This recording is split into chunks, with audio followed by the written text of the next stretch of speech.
Um, the second one, the model of governance, there is no change. It's the same because of the pandemic treaty. There is nothing that will change.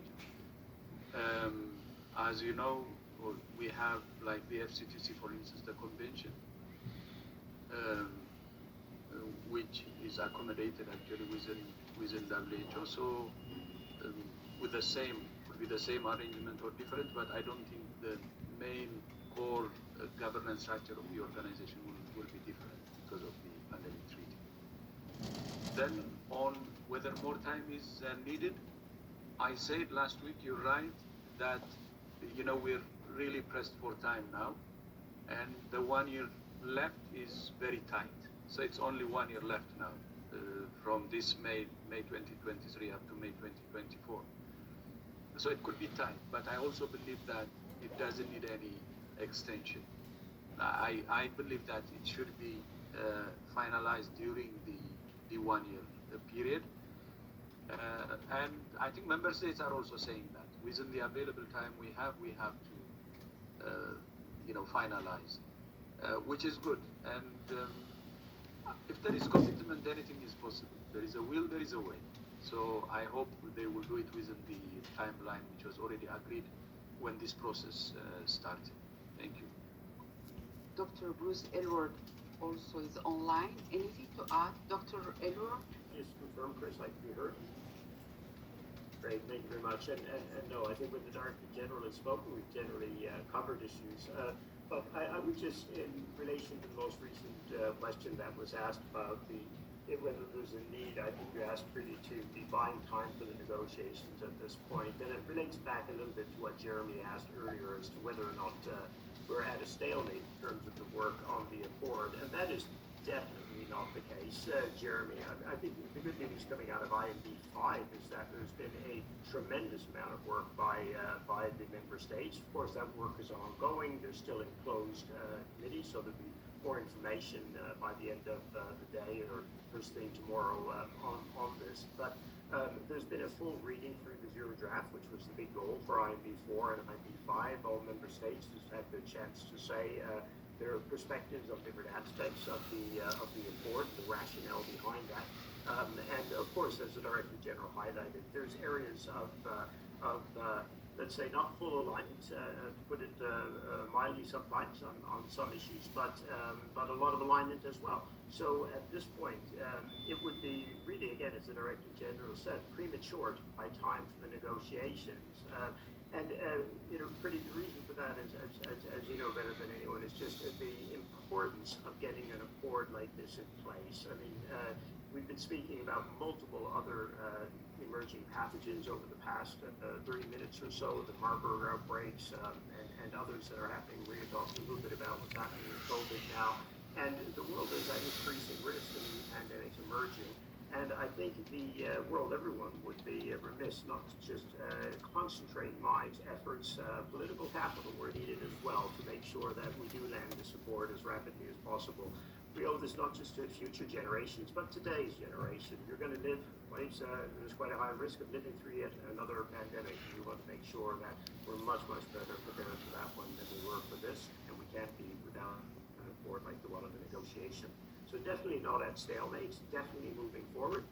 We will be moving, or rather the Bureau of the Member States will be moving forward to a first draft, and that's what's important. It's that forward direction and the points that where there's alignment, identifying those where there isn't, and then starting the hard work of further negotiation through those. Of Dr. Elward, the Senior Advisor to the Director General and Assistant Director General at Interim External Relations and Governance.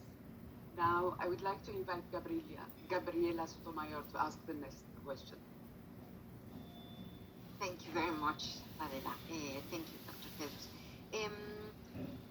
I have a question on the treaty. The treaty looks to the future, but I don't know if in parallel, do you think there should be an exhaustive examination to review what the countries did well and what they did very badly in the management of the COVID? That's the question. And I have a very quick question, if it's possible. Dr. Van Kerkhove spoke about several scenarios regarding the origin of the virus, these animals.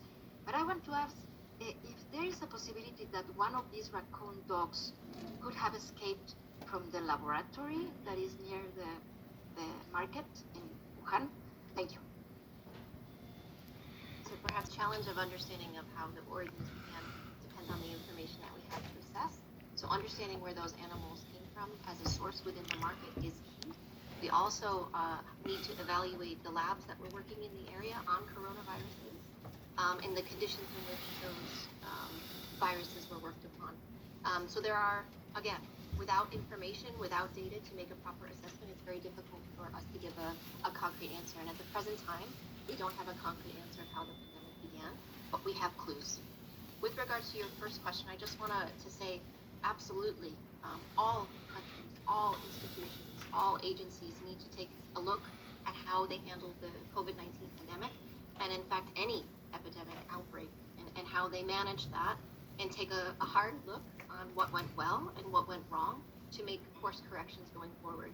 We have tools that exist from the World Health Organization. We have these intra-action reviews that are done, and I don't know the exact number, but I think more than 100 intra-action reviews have been conducted on COVID-19. We're still in the pandemic, by the way, it's not over. But countries have looked at this, and some countries have done multiple intra-action reviews to evaluate where they are, how they have managed, what has gone well and what has not gone well, to make adjustments going forward. And to us, this is a strength. This isn't a pointed finger of pointing blame. This is actually taking a cold, hard look. And everyone made mistakes. Let's be perfectly clear on this. Everyone had accomplishments and had successes, and everyone had mistakes. And even us as an agency, we are constantly looking. There have been several evaluations that have been done of us, which we welcome, which help us to look at how we are doing, what needs to be changed, and again, leading towards the support, leading towards the future. We have to do better next time. We collectively, as all member states, as all institutions, as all agencies, need to do better. And there are tools that will help us do that. I would like now to invite Emma and then Nina to ask the next question. And there was one question. I think you asked whether you did. Okay. So I think without full access to the information that China has, you cannot say this or that. All hypotheses have WHO's position, and that's why we have been asking China to be cooperative on this. If they would do that, then we will know what happened. Or we need to know the origin of the virus because of two things. One is the